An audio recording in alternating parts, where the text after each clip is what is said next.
राष्ट्रवादी काँग्रेस पक्षाचे आमदार धनंजय मुंडे हे गेल्या काही दिवसांपासून विविध वक्तव्यांमुळे चर्चेत आहेत। परळी इथे एका उद्घाटन कार्यक्रमादरम्यान त्यांनी केलेलं वक्तव्य पुन्हा एकदा राजकीय चर्चेचा विषय ठरलाय।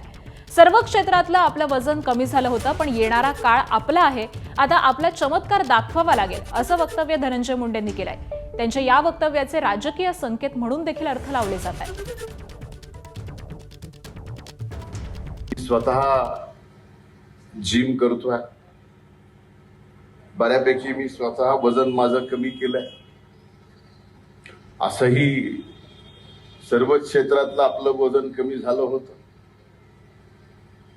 पण येणारा काळ आपला आहे। त्या काळात आपण अतिशय चांगलं फिट राहायला पाहिजे। जीवातल्या जिवलग सहकार्याने सुद्धा मला भेटल्यावर एकच प्रश्न विचारावा की भाऊ तब्येत कशी आहे। मी ते ऐकून ऐकून ऐकून एवढं परेशान झालो होतो की मी म्हटलं आता आपण आपला चमत्कार दाखवावा लागेल। एबीपी माझा, उघडा डोळे बघा नीट।